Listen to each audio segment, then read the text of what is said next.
Nous avons été choqués que vous ayez laissé se dérouler une manifestation non loin d'ici, en plein Paris, à la veille de la commémoration de la libération du joug nazi en Europe, avec des organisateurs et des participants, dont des proches de Marine Le Pen, qui menaçaient des journalistes, des badauds, qui se réclament de l'idéologie nazie et pétainiste, qui appellent à abattre la République et qui appellent explicitement à la haine raciste et antisémite.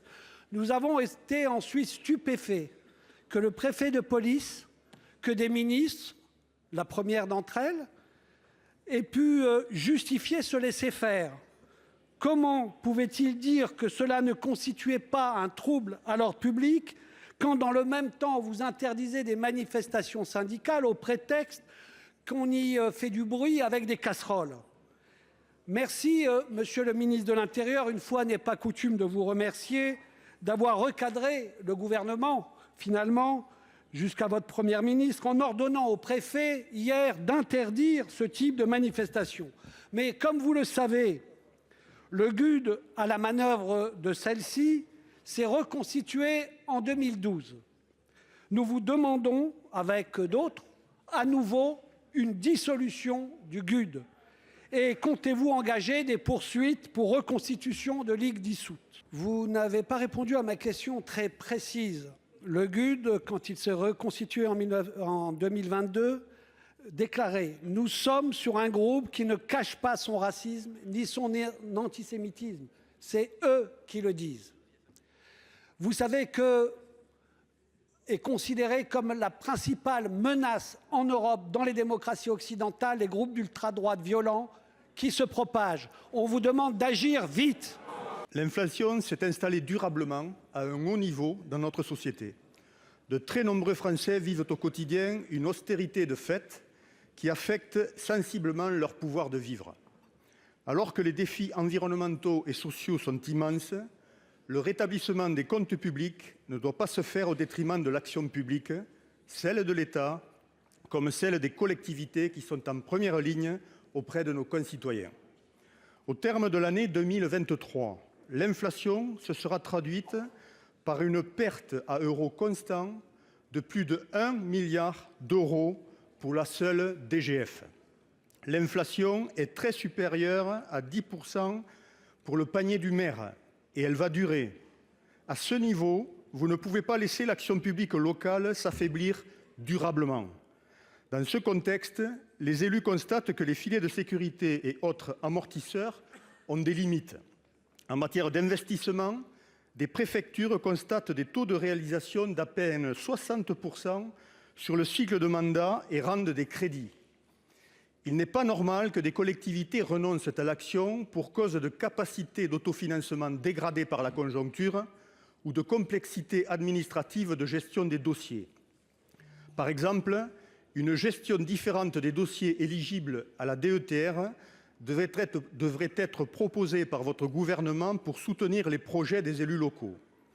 Madame la ministre, quelles mesures structurelles et durables envisagez-vous de prendre pour préserver, voire restaurer les capacités de fonctionnement et d'investissement de nos collectivités locales? Je ne partage pas du tout l'analyse qui vient de nous être présentée.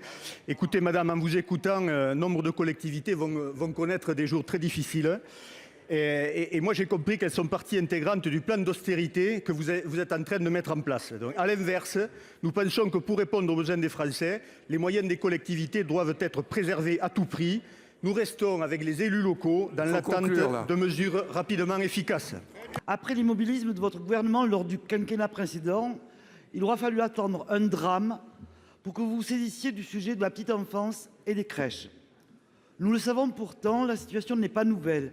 Et après des années de sous-investissement et de déréglementation, le constat dressé aujourd'hui par le rapport de l'Inspection générale des affaires sociales est sans appel. Ainsi, l'IGAS souligne que sur le plan systémique, les conditions ne sont pas réunies à ce jour pour garantir une qualité d'accueil dans les crèches. Le rapport pointe ainsi du doigt à la fois la maltraitance institutionnelle qui pèse sur les professionnels, un taux d'encadrement trop faible, une formation insuffisante des professionnels, des modes de financement inadéquats, une gouvernance et un contrôle qui doivent être renforcés. Et il va plus loin, en faisant le parallèle avec la situation des EHPAD. En effet, le rapport note que le secteur des crèches est également marqué par une domination de grands groupes privés à but lucratif, ce qui a conduit ces dernières années à, et je le cite encore, une dégradation progressive de la qualité d'accueil au profit d'une logique financière.